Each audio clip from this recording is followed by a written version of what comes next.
ರಷ್ಯಾದ ಮಾಸ್ಕೋ ನಗರದಲ್ಲಿ ಉಗ್ರರು ಅಟ್ಟಹಾಸವನ್ನ ಮೆರೆದಿದ್ದಾರೆ. ರಷ್ಯಾದ ಕ್ರೋಕಸ್ ಸಿಟಿ ಹಾಲ್ ಸಭಾಂಗಣದಲ್ಲಿ ನಡೀತಾ ಇದ್ದ ರಾಕ್ ಸಂಗೀತ ಸಮ್ಮೇಳನದಲ್ಲಿ ಈ ದಾಳಿ ನಡೆದಿದೆ.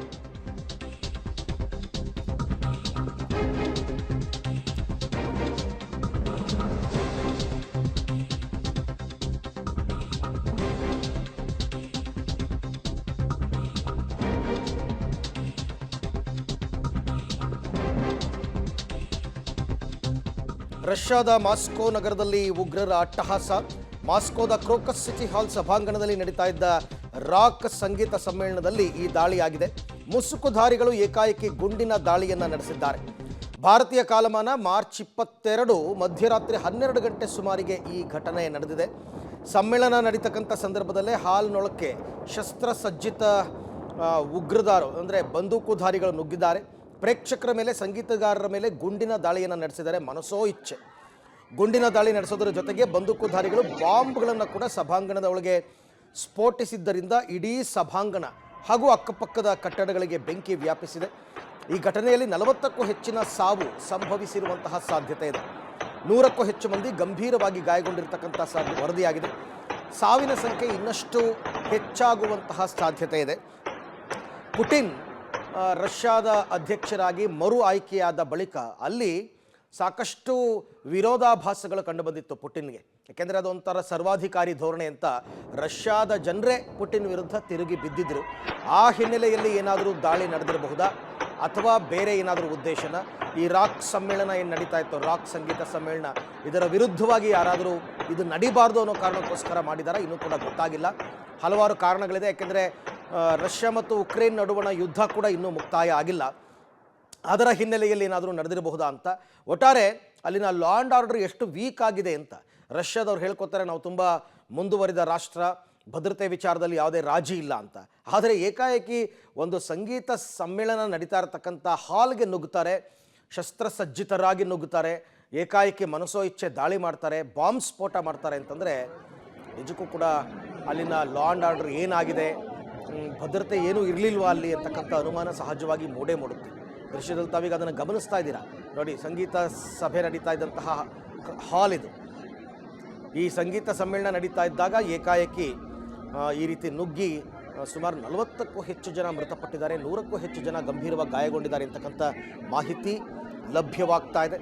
ಭಾರತೀಯ ಕಾಲಮಾನ ಮಾರ್ಚ್ 22 ಮಧ್ಯರಾತ್ರಿ 12 ಗಂಟೆ. ಮಾರ್ಚ್ 22 ಅಂತಂದರೆ ಇವತ್ತು ಮಾರ್ಚ್ 23 ನಮ್ಮ ಕಾಲಮಾನದ ಪ್ರಕಾರ ಮಧ್ಯರಾತ್ರಿ 12 ಗಂಟೆಗೆ ನಡೆದಂತಹ ಘಟನೆ. ಬಟ್ ಅಲ್ಲಿ ಕಾಲಮಾನ ಸ್ವಲ್ಪ ಬದಲಾಗಿರುತ್ತೆ.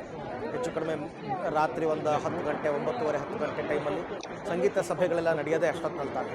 ಸೊ ಹಾಗಾಗಿ ಅಂಥ ಟೈಮ್ನಲ್ಲಿ ಈ ದಾಳಿ ನಡೆದಿರಬಹುದು ಅಂತಕ್ಕಂಥ ಲೆಕ್ಕಾಚಾರ. ಯಾರಿವರು, ಏನು ಎತ್ತ ಅಂತಕ್ಕಂಥದ್ರ ಬಗ್ಗೆ ಇನ್ನಷ್ಟೇ ತನಿಖೆ ನಡೀಬೇಕು. ಆ ಮುಸುಕುಧಾರಿಗಳೇನು ಬಂದಿದ್ದರು, ಬಂದೂಕುಧಾರಿಗಳು, ಅವರು ಬದುಕಿದಾರಾ ಅಥವಾ ಅವರು ಏನಾದರೂ ಆತ್ಮಹತ್ಯೆ ಮಾಡ್ಕೊಂಡಿದ್ದಾರಾ ಈ ಸ್ಫೋಟದಲ್ಲಿ ಅಂತಕ್ಕಂಥದ್ದು ಗೊತ್ತಾಗಿಲ್ಲ. ಯಾಕೆಂದರೆ ಹ್ಯೂಮನ್ ಬಾಂಬರ್ಸ್ಗಳು ಕೂಡ ಇರ್ತಾರೆ.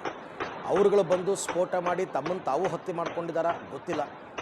ಒಟ್ಟಾರೆ ಬಹಳ ಇಡೀ ವಿಶ್ವವೇ ಖಂಡಿಸುವಂತಹ ಘಟನೆ. ಇತ್ತೀಚೆಗೆ ಈ ಉಗ್ರ ಕೃತ್ಯಗಳು ಕಡಿಮೆ ಆಗಿದ್ವು, ತುಂಬ ಜಗತ್ತಿನಾದ್ಯಂತ ಕಡಿಮೆ ಆಗಿತ್ತು. ಆದರೆ ಏಕಾಏಕಿ ಈ ರೀತಿ ಆಗಿರೋದಕ್ಕೆ ಕಾರಣ ಏನು ಅಂತ ಇನ್ನೂ ಕೂಡ ಪೊಲೀಸರು ತನಿಖೆಯನ್ನು ಮಾಡ್ತಾ ಇದ್ದಾರೆ. ಹಲವಾರು ಬೇರೆ ಬೇರೆ ಆಯಾಮಗಳಲ್ಲಿ ತನಿಖೆ ನಡೀತಾ ಇದೆ. ಜನ ಅಂತೂ ಪಾಪ ದಿಕ್ಕಾಪಾಲಾಗಿ ಓಡ್ಬಿಟ್ಟಿದ್ದಾರೆ ನೋಡಿ. ದೃಶ್ಯದಲ್ಲಿ ತಾವೀಗ ಗಮನಿಸ್ತಾ ಇದ್ದೀರಾ, ಜನ ದಿಕ್ಕಾಪಾಲಾಗಿ ಓಡ್ಬಿಟ್ಟಿದ್ದಾರೆ. ಪಾಪ ಅವ್ರಿಗೆ ಏನು ಮಾಡಬೇಕು ಅಂತ ಗೊತ್ತಾಗ್ತಾಯಿಲ್ಲ. ಯಾಕೆಂದರೆ ಈ ಥರ ದೊಡ್ಡ ದೊಡ್ಡ ಹಾಲ್ಗಳಲ್ಲಿ ಎಕ್ಸಿಟ್ 1-2 ಡೋರ್ಗಳಿರುತ್ತೆ. ಒಳಗಡೆ ಸಾವಿರಾರು ಜನ ಇರ್ತಾರೆ. ಎಷ್ಟು ಜನ ಅಂತ ಹೊರಗಡೆ ಹೋಗೋಕ್ಕಾಗುತ್ತೆ? ಎಷ್ಟು ಬೇಗ ಆಗುತ್ತೆ? ಇಂಥ ಸಂದರ್ಭದಲ್ಲಿ ನೂಕಾಟ, ತಳ್ಳಾಟ, ಕಾಲು ತುಳಿತ ಇವೆಲ್ಲವೂ ಕೂಡ ಆಗ್ತಾ ಇರುತ್ತೆ. ಆದರೂ ಇಂಥ ಘಟನೆ ನಡೀಬಾರ್ದಾಗಿತ್ತು. ರಷ್ಯಾದ ಮಾಸ್ಕೋ ನಗರದಲ್ಲಿ ನೋಡಿ, ಸೌಂಡ್ ಕೇಳಿಸ್ಕೊತಾ ಇದ್ದೀರಾ ಅಂತ ಅನ್ಸುತ್ತೆ. ಶೂಟ್ ಮಾಡ್ತಾ ಇರೋದು ಮಾಸ್ಕೋ ನಗರದಲ್ಲಿ ಉಗ್ರದ ಅಟ್ಟಹಾಸ. ನೋಡ್ತಾ ಇರ್ತಕ್ಕಂಥ ದೃಶ್ಯ ಇದು ರಷ್ಯಾದ ದೃಶ್ಯ. ರಷ್ಯಾದ ಮಾಸ್ಕೋ ನಗರದಲ್ಲಿ ಒಂದು ಸಂಗೀತ ಸಭೆ ನಡೀತಾ ಇತ್ತು, ಸಂಗೀತ ಕಾರ್ಯಕ್ರಮ ನಡೀತಾ ಇತ್ತು. ಅದು ಕ್ಲೋಸ್ಡ್ ಒಂದು ಹಾಲ್, ಆ ಕ್ಲೋಸ್ಡ್ ಹಾಲ್ನಲ್ಲಿ ನಡೀತಾ ಇತ್ತು. ಈ ಸಂದರ್ಭದಲ್ಲಿ ಮುಸುಕುಧಾರಿಗಳು ಏಕಾಏಕಿ ಗುಂಡಿನ ದಾಳಿಯನ್ನು ನಡೆಸಿದ್ದಾರೆ. ಮಾರ್ಚ್ 22 ಮಧ್ಯರಾತ್ರಿ 12 ಗಂಟೆ ಭಾರತೀಯ ಕಾಲಮಾನದ ಪ್ರಕಾರ ಈ ಘಟನೆ ನಡೆದಿರತಕ್ಕಂಥದ್ದು. ಸಮ್ಮೇಳನ ನಡೆಯುವ ಸಂದರ್ಭದಲ್ಲೇ ಹಾಲ್ನೊಳಕ್ಕೆ ಶಸ್ತ್ರಸಜ್ಜಿತವಾಗಿ ನುಗ್ಗಿದ್ದಾರೆ ಬಂದೂಕುಧಾರಿಗಳು. ಪ್ರೇಕ್ಷಕರ ಮೇಲೆ, ಸಂಗೀತಗಾರರ ಮೇಲೆ ಗುಂಡಿನ ದಾಳಿಯನ್ನು ನಡೆಸಿದ್ದಾರೆ. ಗುಂಡಿನ ದಾಳಿ ನಡೆಸೋದ್ರ ಜೊತೆಗೆ ಬಾಂಬ್ಗಳನ್ನು ಕೂಡ ಸಭಾಂಗಣದ ಒಳಗೆ ಸ್ಫೋಟಿಸಿದ್ದರಿಂದಾಗಿ ಇಡೀ ಸಭಾಂಗಣ ಮತ್ತು ಅಕ್ಕಪಕ್ಕದ ಕಟ್ಟಡಗಳಿಗೆ ಕೂಡ ಬೆಂಕಿ ವ್ಯಾಪಿಸಿತ್ತು. 40 ಮಂದಿ ಸಾವನ್ನಪ್ಪಿರ್ಬೋದು ಅಂತ ಪ್ರಾಥಮಿಕ ಮಾಹಿತಿಗಳು ಬರ್ತಾ ಇದೆ. 100ಕ್ಕೂ ಹೆಚ್ಚಿನ ಜನ ಗಂಭೀರವಾಗಿ ಗಾಯಗೊಂಡಿರ್ಬೋದು ಅಂತ ಅಂದಾಜು. ಬಟ್ ಇನ್ನೂ ಅದನ್ನು ಕಂಪ್ಲೀಟ್ ಕವರ್ ಮಾಡಿ, ಕ್ಲೀನ್ ಮಾಡಿ, ಒಳಗಡೆ ಎಷ್ಟು ದೇಹಗಳು ಬಿದ್ದಿವೆ, ಎಷ್ಟು ಜನ ಇಂಜುರಿ ಆಗಿದ್ದಾರೆ, ಇವೆಲ್ಲ ಮಾಹಿತಿ ಬರಬೇಕಾಗಿದೆ.